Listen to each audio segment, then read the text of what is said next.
Coffee पर Kurukshetra show में मेहमानों द्वारा व्यक्त की गई राय और कमेंट्स उनके निजी विचार हैं। मेहमानों की राय को इंडिया टीवी या शो के होस्ट की राय ना मानी जाए। इंडिया टीवी का मकसद किसी भी व्यक्ति या वर्ग की भावना को ठेस पहुंचाना नहीं है।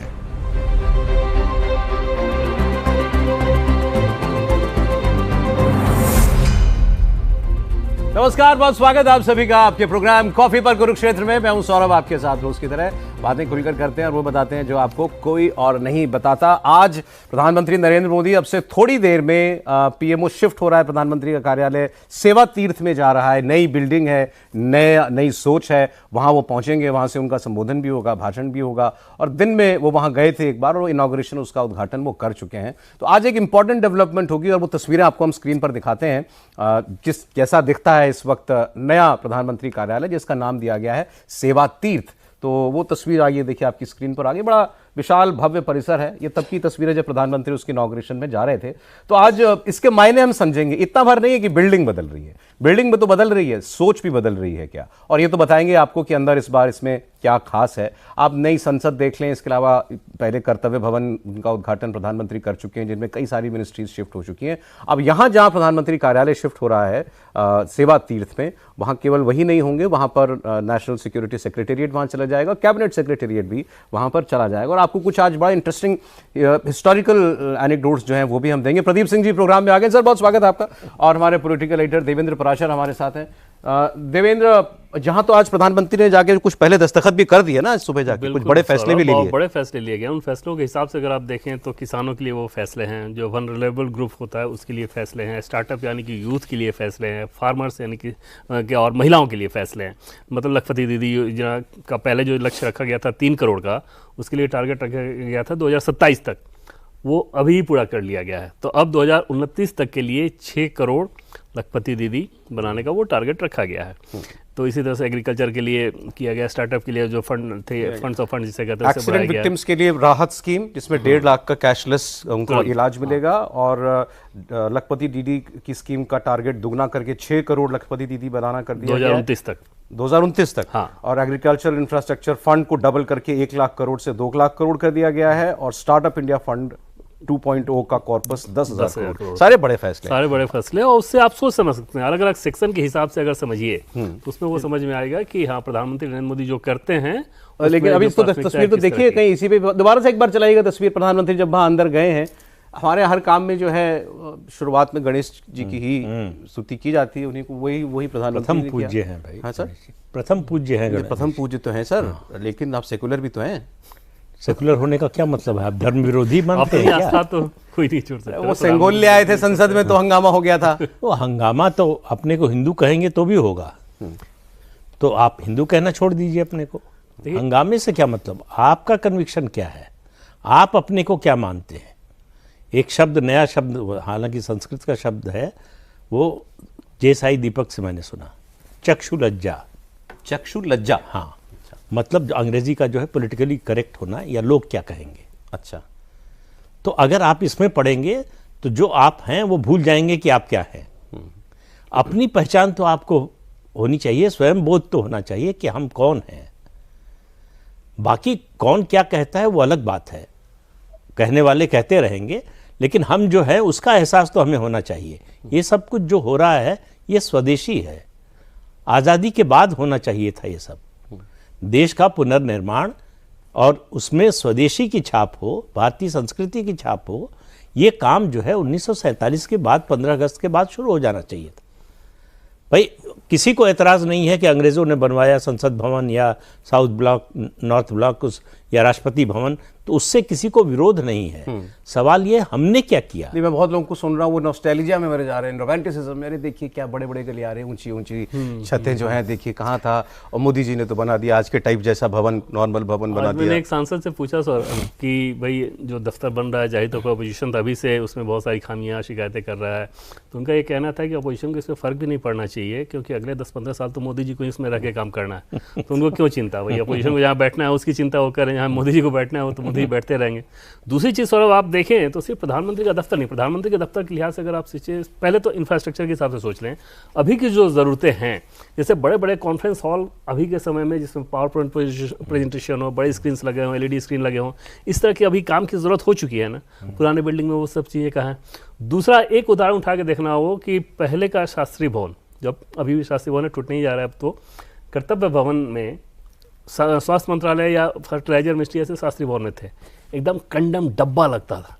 और अभी सर कर्तव्य भवन में बदबू, और अभी कर्तव्य भवन में कनाडा के हेल्थ मिनिस्टर आए थे, दो हेल्थ मिनिस्टर फॉरेन के आए, और आने के साथ जब वो अंदर मिनिस्टर के पास गए तो उनका पहला रिस्पॉन्स था, your office is very nice. कर्तव्य भवन में जिसमें मिनिस्ट्रीज गई हैं, बाकी मिनिस्ट्रीज गई हैं। अरे अच्छा। तो फॉरेन के लोगों को आप पहला ही इंप्रेशन क्या देते हो, एक बदबूदार डब्बे में बैठाओगे या वैसी जगह पे बैठाओगे जहां दिखाओगे कि देखो हमारी इकोनॉमी कैसी है। अगर हम बड़ी इकोनॉमी बन रहे हैं तो वो रिफ्लेक्ट भी तो होना चाहिए। दूसरा चीज आप सोचिए कैसी चीज थी कि प्रधानमंत्री के दफ्तर का अनिवार्य पार्ट होता है NSA और उनका सेक्रेटेरिएट। अब प्रधानमंत्री बैठ रहे हैं साउथ ब्लॉक में, NSA का जो दफ्तर वहां से 4 किलोमीटर दूर है। 7LK में अगर PM है तो वहां से 6-7 किलोमीटर दूर NSA का दफ्तर है। ये कौन सा सिस्टम चल रहा है भाई? अगर प्रधानमंत्री को तुरंत NSA से किसी बात को लेकर सलाह मशुरा करना हो तो आने जाने में ही ट्रैफिक में प्रधानमंत्री कार्यालय, राष्ट्रीय सुरक्षा सलाहकार का कार्यालय और कैबिनेट सचिवालय, हाँ, और वो भी सोचिए कहीं अलग था। अब ये एक बिल्डिंग हो गया है। अब एक बिल्डिंग नहीं, एक कैंपस, एक कैंपस में, हाँ, 3 building. Home ministry, finance ministry, health ministry सब ऑलरेडी कर्तव्य भवन में वो शिफ्ट हो गए। वो सारे कर्तव्य भवन की दूरी कितनी है सेवा तीर्थ और कर्तव्य भवन की? मतलब 1 किलोमीटर से भी कम।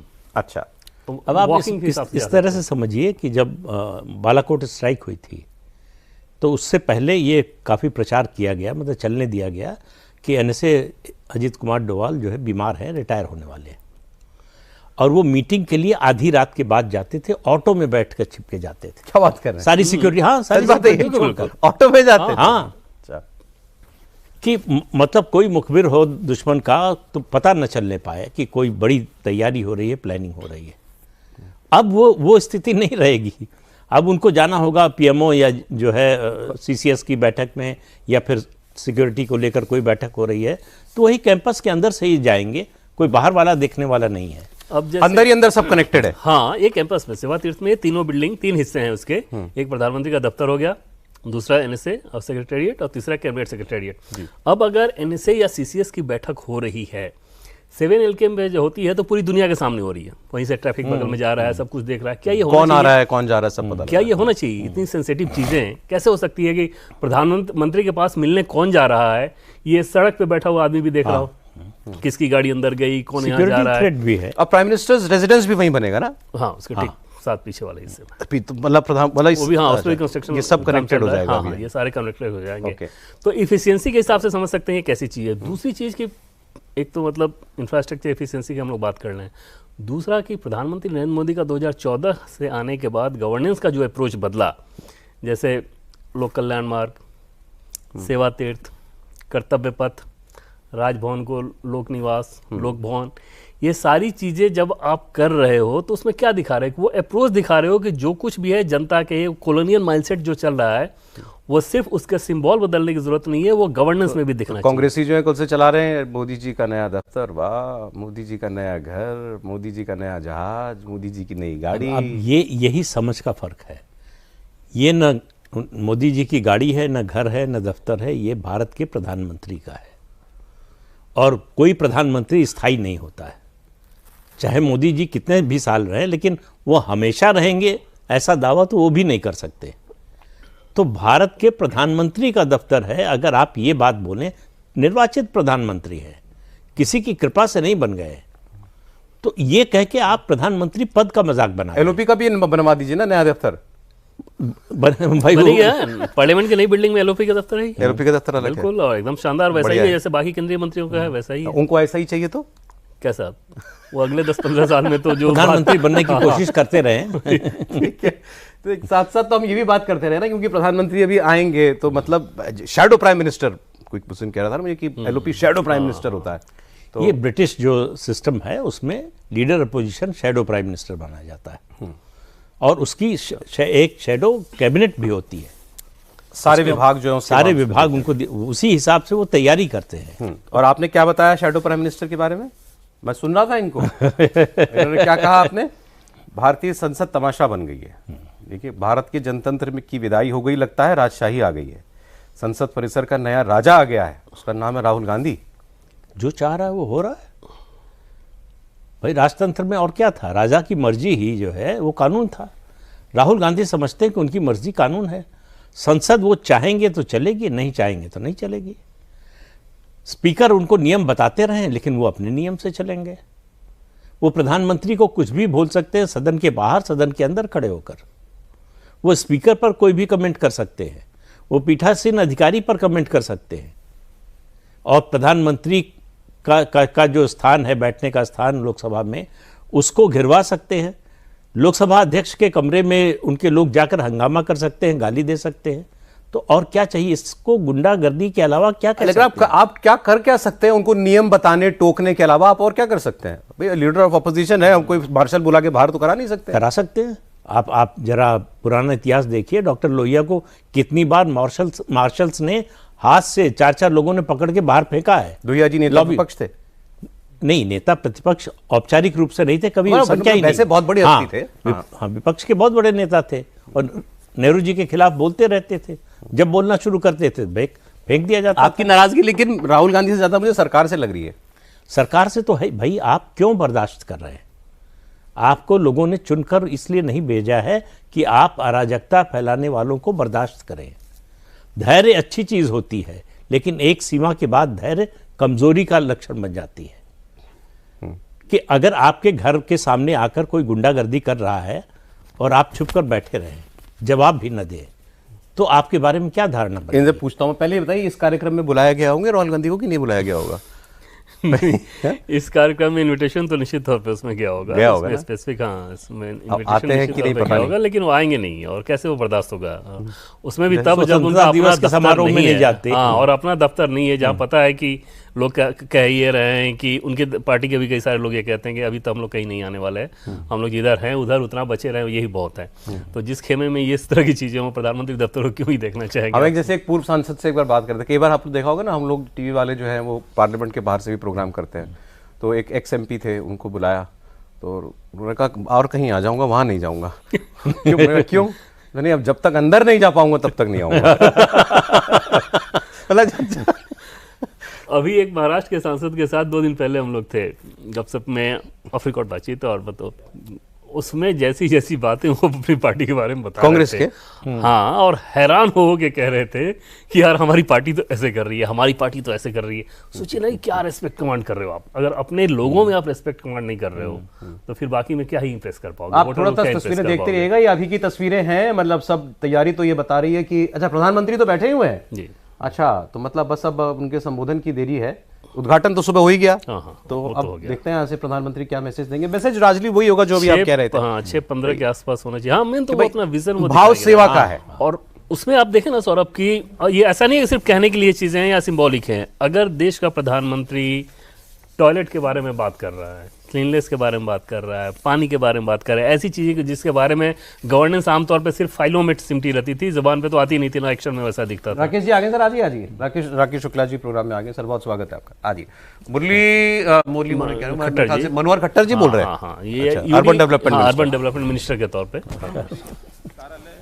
95 वर्ष के बाद साउथ ब्लॉक से आकर यहाँ सेवा तीर्थ में काम करना शुरू कर रहा है। इस अवसर पर मैं देश की जनता को बहुत बधाई देता हूँ। ये जो नाम आपने रखे हैं केवल, तो खट्टर साहब का भाषण चल रहा है अभी और सभी लोग बैठे हुए हैं। प्रधानमंत्री का भाषण शुरू होगा तो हम आपको सुनाएंगे। राकेश जी आगे सर, स्वागत है। 4-5 मिनट बाद शुरू हो जाए। तो सर वो सेवा तीर्थ में चला गया है प्रधानमंत्री कार्यालय। अभी बात हम ये कर रहे थे, इसमें राहुल जी का दफ्तर तो नहीं है। तो देखिए, राहुल जी मुझे दिख भी नहीं रहे कहीं। सेवा तीर्थ का जो भाव है वो है पवित्र स्थान का, और कुल मिला के मुझे लगता है जो नाम रखा गया उसके पीछे भाव यही है कि जब आप उस भवन में प्रवेश करें तो आपके मन में एक पारदर्शिता और तमाम कामों को लेकर पवित्रता होनी चाहिए और देश के प्रति एक सेवा भाव होना चाहिए। इसीलिए जो पहले एग्जीक्यूटिव इनक्लेव करके नाम शायद था इसका, जो बाद में मैं बताता हूँ सर। हाँ, बाद में उसको बदल के फिर सेवा तीर्थ किया गया। तो आप देखिए दोनों भवनों का नाम जो रखा गया है वो बड़ा भाव के साथ रखा गया है, सेवा तीर्थ और कर्तव्य भवन। तो कर्तव्यों के पालन करने का जो एक शपथ होती है कर्मचारियों की, अधिकारियों की, तो आपको उसका निर्वहन करना है वहाँ बैठ के। वहाँ सिर्फ ये नहीं करना है कि आपके अंदर एक भाव वो रहे कि आप एक अधिकारी हैं और आपके ऊपर कोई जिम्मेदारी नहीं। तो प्रधानमंत्री जी हमेशा कहते हैं कि सारे काम में पारदर्शिता होनी चाहिए और मैक्सिमम काम यानी आउटपुट ज़्यादा से ज़्यादा रहे, वो उनका एक जो लक्ष्य रहता है। मुझे लगता है उसी लक्ष्य को लेके उन्होंने थोड़ा सा मुझे इसका मिलाकर इतिहास इतना बताया है गया कि भाई आप सत्ता में हैं तो आप मालिक नहीं हैं, हाँ। सेवक हैं। ये बात हमेशा आपको याद रखनी आपके चाहिए। मन में वो भाव बना मालिक रहना जनता है जिसने आपको इस पद पर बिठाया है।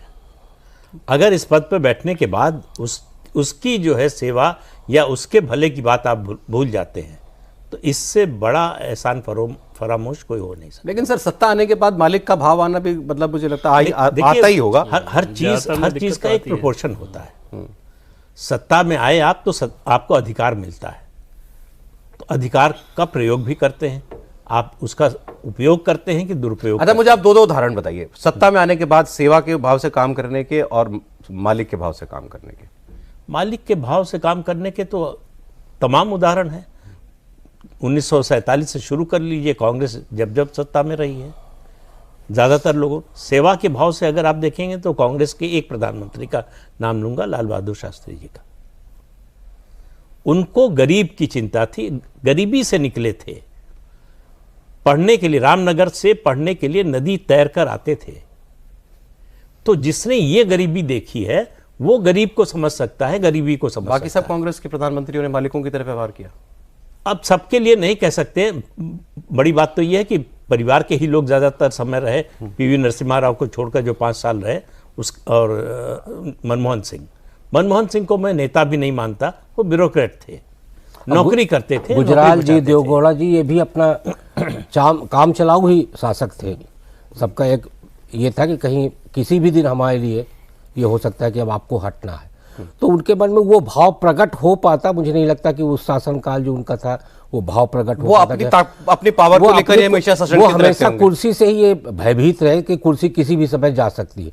तो आपके पास जब तक निश्चिंता नहीं हो और भाव नहीं हो तब तक। और मालिक और उसकी जहाँ तक बात आप करें, देखिए कई मालिक भी सेवक ही होते हैं। नरेंद्र मोदी भी मालिक के रूप में है, मालिक भी तो पालक होता है। ऐसा थोड़ी था कि मालिक जो है सिर्फ क्रूर और शासक ही होता है। मालिक के मन में भाव यदि है कि हम पालक हैं और हमारा ये कुटुंब है और कुटुंब की जिम्मेदारी हम निर्वहन कर रहे हैं, तो आपका काम करने की स्थितियां बदल जाएंगी। लेकिन यदि आप दूसरे दृष्टि से देखेंगे कि हम शासक हैं, तो मालिक यदि शासक भाव से काम करेगा तो जो प्रदीप जी ने बात कही वो होगा। अब मालिक यदि पालक के रूप में काम करेगा तो जो स्थितियां आपके सामने अभी 10-12 साल में है वो होगी। तो मालिक का भी एक चीज है कि जनता अहंकार बिल्कुल बर्दाश्त नहीं करती, चाहे कितना बड़ा नेता हो या छोटा नेता हो। वो जो डर की बात कर रहे थे शुक्ला जी, आपको एक जो है घटना बताते हैं। देवेगौड़ा प्रधानमंत्री थे, लालू प्रसाद यादव के खिलाफ सीबीआई इंक्वायरी ऑर्डर हो गई चारा घोटाले में। बहुत नाराज थे लालू, मिलने का समय मांग रहे थे, मिल नहीं रहा था। तो शरद पवार से कहा कि तुम समय लो, साथ में चलते हैं। शरद पवार के साथ पहुंच गए, पहुंच के अंदर से कमरा बंद कर दिया लालू ने और कहा इतना मारूंगा। और ये किस्सा किसी नेता का टीवी पर सुनाया हुआ है। क्या बात? मैं अपनी और देवगौड़ा सोफे पर कोने में दुबक के रोने लगे। सर देखिए, तो ऐसे भी प्रधानमंत्री हुए हैं। ये हॉर्सेस माउथ से सुनिए आपने। हाँ, गजब। तो कैसे कैसे प्रधानमंत्री हुए हैं, इसके बारे में आप बात करने लगेंगे। भाई मोरारजी देसाई को निशाने पाकिस्तान क्यों मिल गया? कहूटा के बारे में उन्होंने बताया पाकिस्तान के राष्ट्रपति को, उसकी वजह से। वरना पाकिस्तान को कभी पता न चल पाता कि भारत को उसके न्यूक्लियर प्रोग्राम की जानकारी है। और अपने मैं ये नहीं कह रहा हूं कि उन्होंने देशद्रोह के कारण या देश के विरोध में होने के कारण उन्होंने बताया, लेकिन उन्होंने इस बात की गंभीरता को समझा नहीं कि इसका असर क्या होगा, नतीजा क्या होगा। अच्छा, जैसे जवाहरलाल नेहरू जी ने जब कार्यभार संभाला तो उस वक्त उसको कहते थे प्राइम मिनिस्टर सेक्रेटेरिएट। तो एक संयुक्त सचिव, जॉइंट सेक्रेटरी स्तर का अधिकारी जो है उसको देखता था, और उसमें बता रहे हैं कि उस हावी रहता था, लेकिन उसमें विदेश मंत्रालय ज़्यादा उनके टाइम में उसका प्रभाव बड़ा ज़्यादा उसका तो बहुत उनको एक तरह से ऑब्सेशन था। वो स्कूल्स के फंक्शन में जाते थे। ये नीरजा चौधरी का सुनाया हुआ किस्सा है, वो मॉडर्न स्कूल में पढ़ती थी, तो बच्चों के एनुअल फंक्शन में जाते थे और फॉरेन पॉलिसी पर बोलते थे कि बच्चों को फॉरेन पॉलिसी पता होनी चाहिए।